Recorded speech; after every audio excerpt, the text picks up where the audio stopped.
Meus amigos, meus irmãos, sejam todos bem-vindos ao Evangelho no Lar, promovido pelo Grupo Espírita Garimpeiros da Luz, aqui em Natal, Rio Grande do Norte. É sempre com muita alegria que retornamos para o nosso encontro. O encontro da família com Jesus. A oportunidade de pararmos um pouco nesse corre-corre da vida cotidiana para pensarmos em Jesus, sentirmos Jesus através das reflexões em torno do seu Evangelho de luz. Não esqueçamos o recipiente com a água que será fluidificada durante a nossa reunião de estudo. Vamos sempre ter na semana um dia, um horário específico para esse nosso encontro, que é o encontro com Jesus. Levar luz às nossas vidas, luz aos nossos lares, harmonia aos nossos corações. Então vamos iniciar com a leitura preparatória do livro Pão Nosso, ditado pelo Espírito Emmanuel a Chico Xavier. A mensagem de hoje é a 138.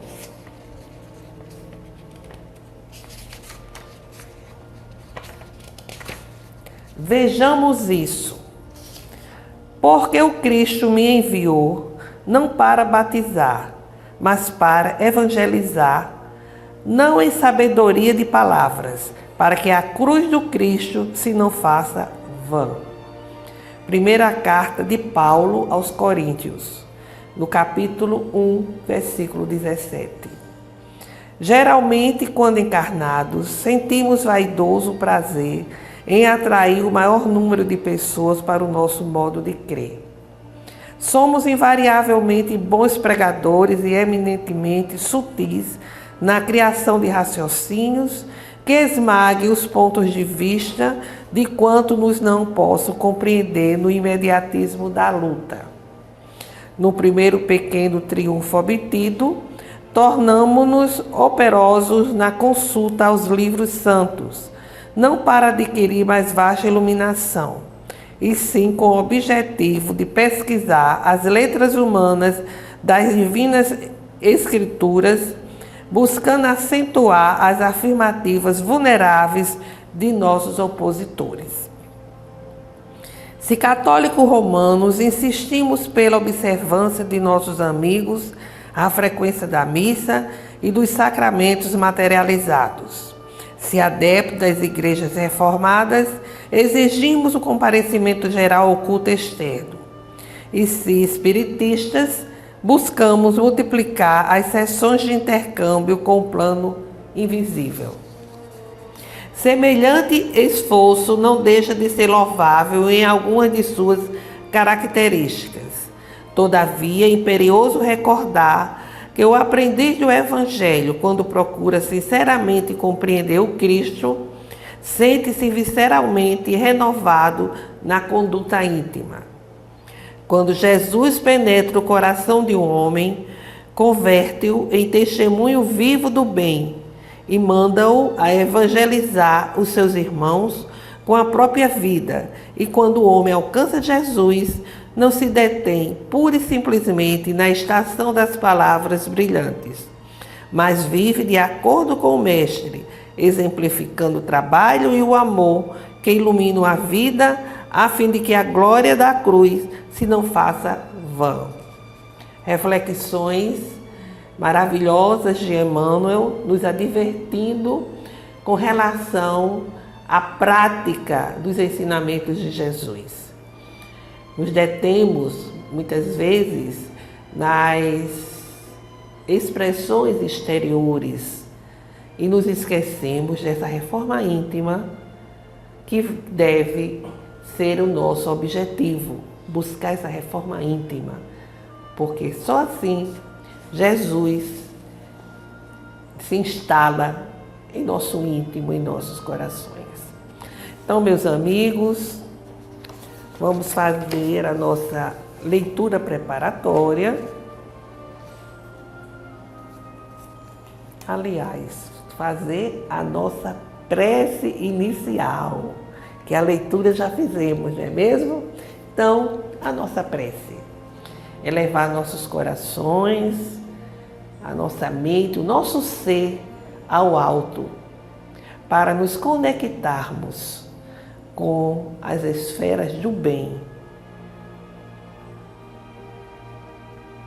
Senhor Jesus, Mestre incondicional de nossas vidas, concede-nos a vossa bênção, permitindo que os guias espirituais estejam conosco, nesse momento em que vamos realizar a nossa reunião de estudo, buscando a reflexão em torno dos vossos ensinamentos.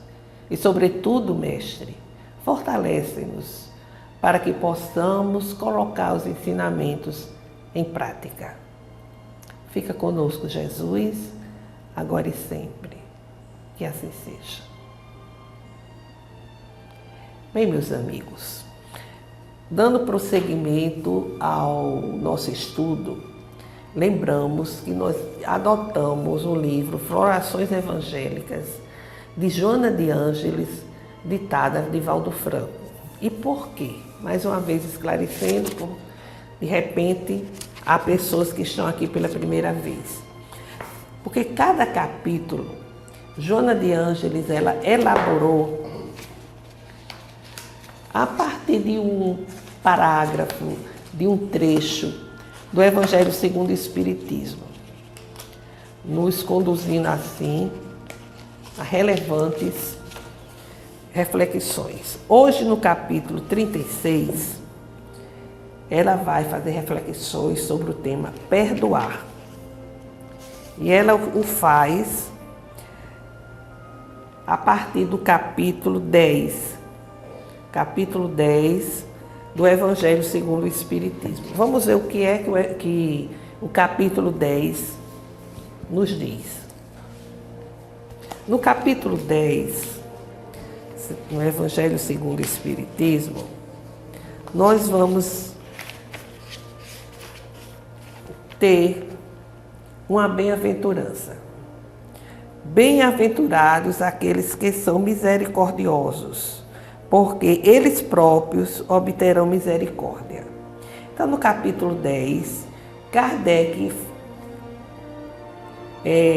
formou esse capítulo sobre a misericórdia, trazendo para o capítulo passagens evangélicas que dizem respeito à misericórdia. Como, por exemplo, as seguintes palavras de Jesus: se perdoardes aos homens as faltas que eles fazem contra vós, vosso Pai Celestial vos perdoará também vossos pecados. Mas se não perdoardes aos homens, quando eles vos ofendem, vosso Pai também não vos perdoará os pecados. E é o registro de Mateus, capítulo 6, versículo 14 e 15. E Kardec prossegue colocando: se o vosso irmão pecou contra vós, ide lhe exibir sua falta, em particular, entre vós e ele. Se ele vos escuta, tereis ganho o vosso irmão. Então Pedro, se aproximando, lhe disse: Senhor, quantas vezes perdoarei ao meu irmão, quando ele houver pecado contra mim? Será até 7 vezes? Jesus lhe respondeu: eu não vos digo até 7 vezes, mas até 70 vezes 7 vezes. Registro também de Mateus, no capítulo 18, versículo 15, 21 e 22. E Kardec, em seguida, faz os seus comentários, né? E, de início, nós poderíamos perguntar: o que é a misericórdia? Essa bem-aventurança em que Jesus diz que para termos misericórdia de Deus, nosso Pai, devemos agir com misericórdia. Ele ensina que todos são abençoados, felizes, aqueles que tiverem misericórdia para com o próximo. E nos leva a refletir que a misericórdia significa compadecer-se, condoer-se, apiedar-se, sensibilizar-se com a miséria alheia. Seja essa miséria material, através da penúria, através da pobreza, através da miséria, da carência material, como também as carências, as misérias espirituais, porque essas misérias, espirituais são exatamente aquelas que nos conduzem a prejudicar o nosso próximo. A carência espiritual, carência de valores morais, de valores espirituais, que nos conduzem exatamente a uma conduta totalmente equivocada. E entre ter misericórdia com relação ao nosso semelhante, Jesus sempre fala do perdão das ofensas. Na leitura, a gente viu exatamente esse posicionamento, esse ensinamento de Jesus. O perdão, a compreensão, a tolerância. E a gente, então, raciocina. Todos nós somos carentes de misericórdia. Todos nós necessitamos de misericórdia. E devemos, portanto, exercê-la junto a familiares, parentes, amigos, junto aos nossos semelhantes, de modo geral. Porque já diz o ditado, é dano que se recebe. Ou seja, nós oferecemos a vida, o que oferecemos à vida, ela nos restitui. Praticando perdão, experimentamos o consolo de sermos também perdoados, situados como os devedores que somos perante a lei.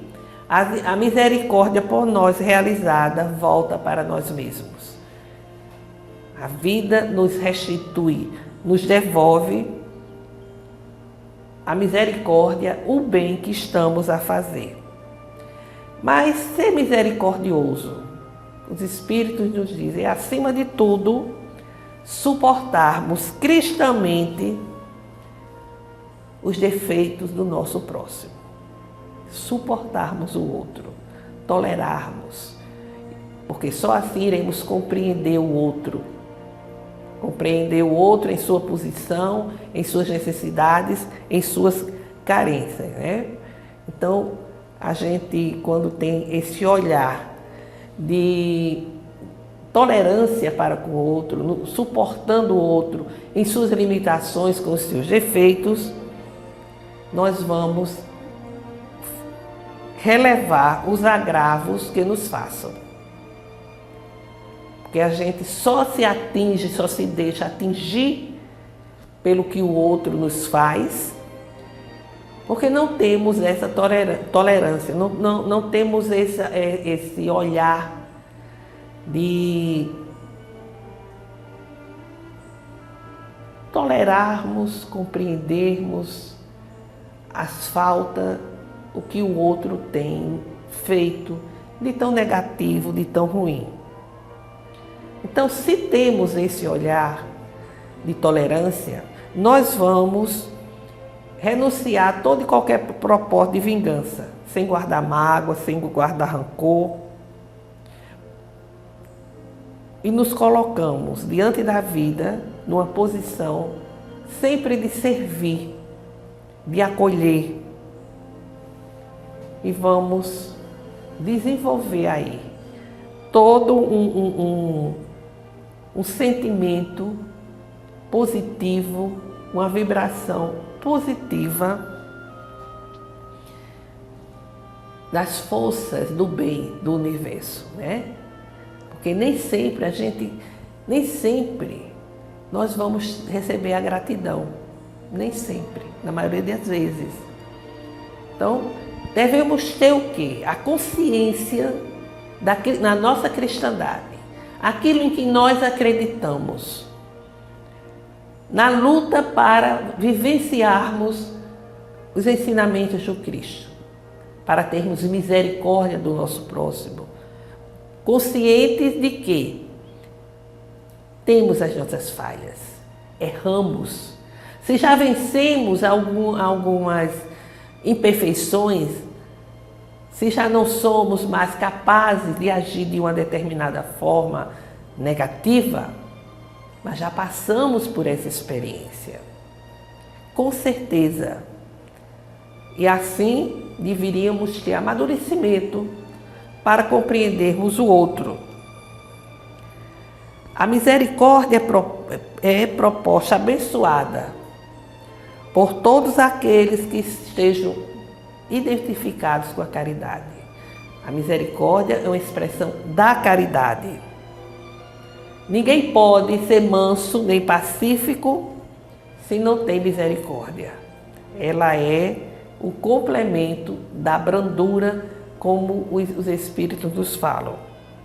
Ao afirmar que é necessário perdoar para sermos perdoados, Jesus estava se referindo à nossa necessidade de sermos solidários, tolerantes com as fraquezas do nosso semelhante. Com relação às suas imperfeições, porque caso contrário, não seremos acolhidos, amparados, não iremos receber ajuda para vencer os obstáculos da nossa jornada. E as nossas culpas e mazelas não irão ser toleradas pela justiça divina. Mas isso não é vingança, não é castigo de Deus.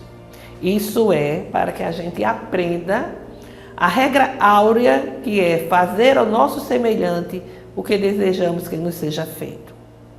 É interessante na passagem que foi lida que Pedro, ele pergunta: quantas vezes deveria perdoar? Seria 7 vezes. Mas Jesus, conhecendo a nossa natureza imperfeita, sabendo que nós podemos errar mais de uma vez naquele mesmo aspecto, vamos necessitar de ser perdoados muitas vezes. Então, o outro, também sendo imperfeito, pode ser perdoado naquele momento, dizer até que não vai mais repetir aquele ato e depois volta a cometer o mesmo erro. Então ele diz exatamente, não é 7 vezes, mas 70 vezes 7 vezes, ou seja, perdoar sempre, continuamente.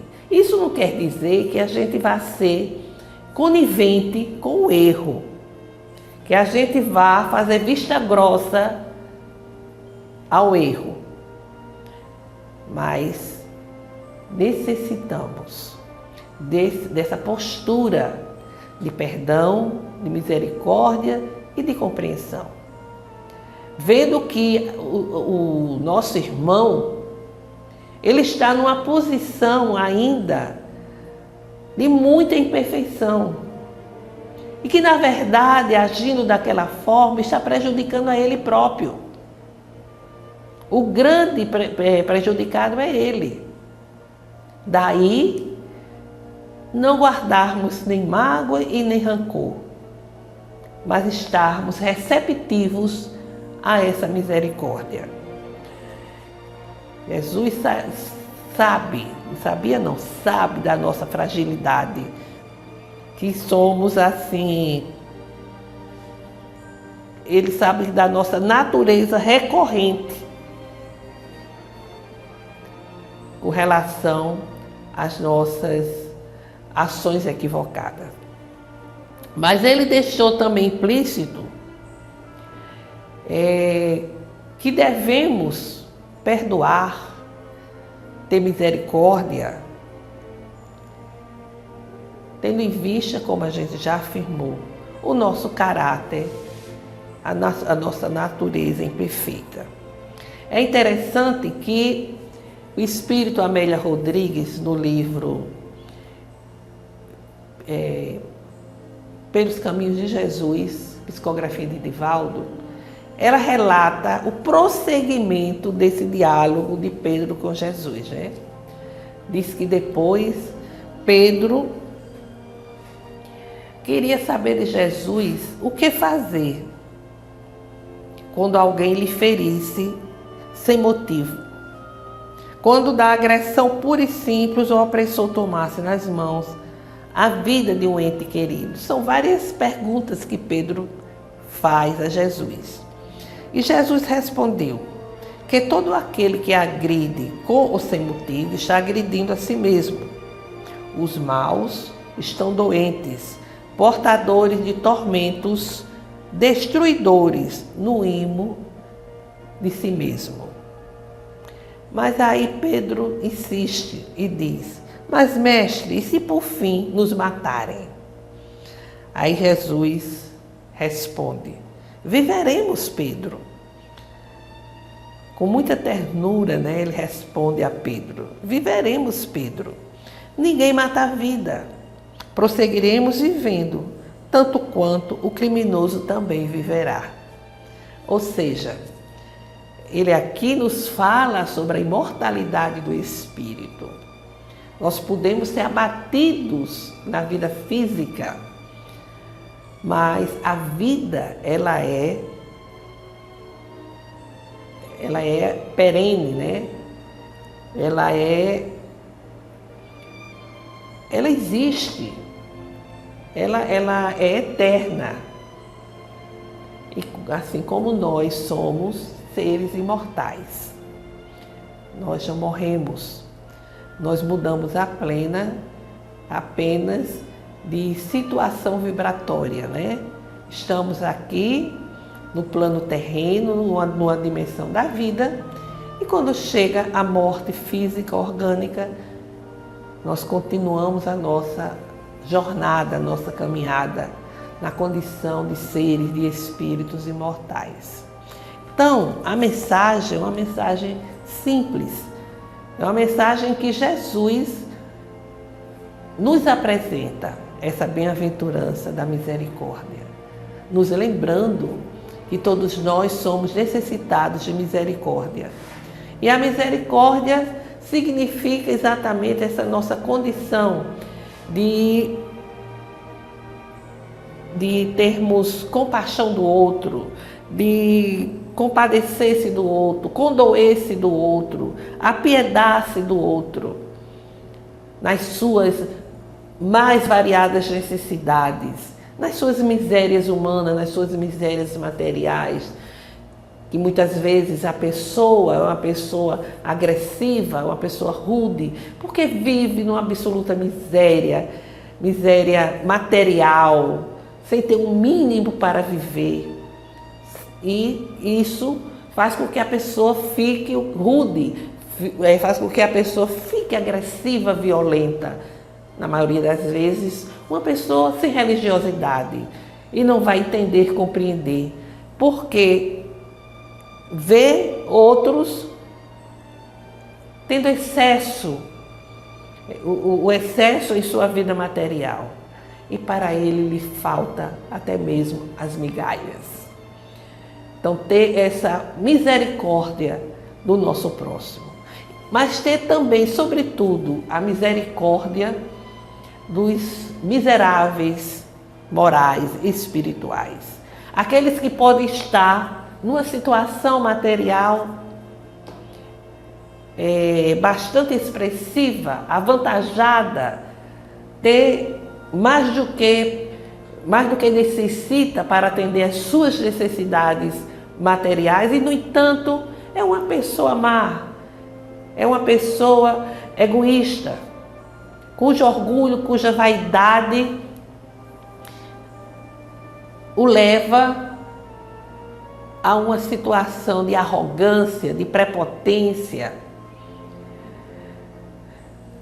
diante de algum dissabor, de alguma vontade contrariada, chega a revolta, o sentimento de perseguição, o sentimento de vingança.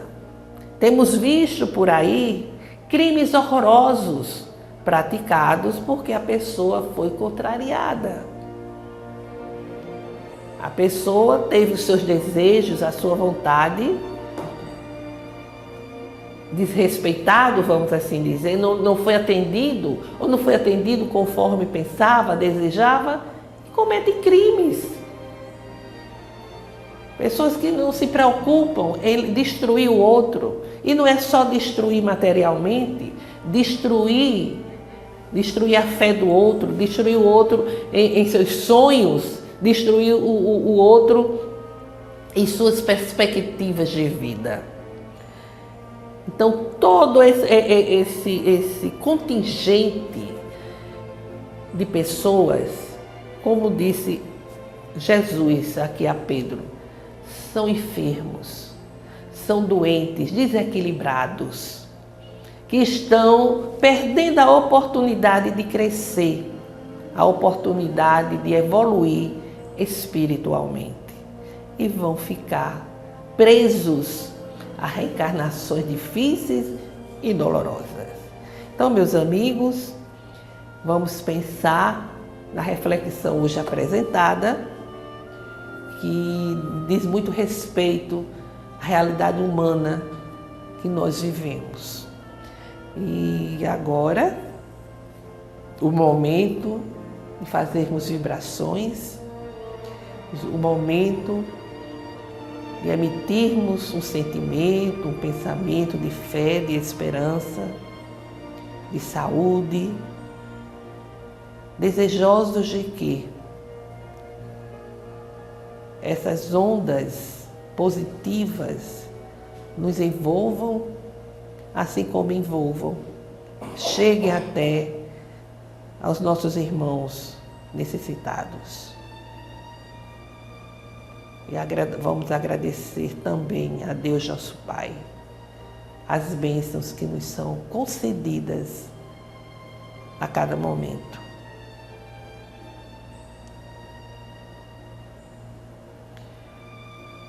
Senhor Deus nosso Pai, rogamos humildemente pela paz entre as nações, pelo entendimento entre os governantes, assim como pedimos pelo nosso país. Rogamos pelo fortalecimento da doutrina espírita, para que ela permaneça sintonizada com a codificação e com o Evangelho do Cristo. Pelo perdão e concórdia daqueles que não sintonizam conosco. Por todos os doentes, enfermos que estão nos hospitais, nas casas de abrigo, que estão pelas ruas ou em seus lares, para que possam encontrar o lenitivo para suas dores e, se possível, a cura. Por todas as famílias, para que o Evangelho do Cristo chegue aos lares, levando harmonia aos corações. Façamos agora um breve silêncio, para que cada um possa fazer as suas rogativas específicas.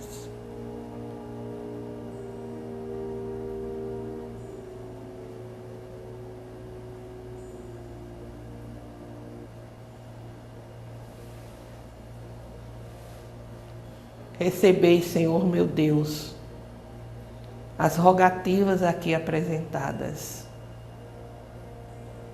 concedendo a cada um de nós a vossa graça, a fim de que renovemos as nossas forças, para que a caminhada terrena se faça com fé e esperança.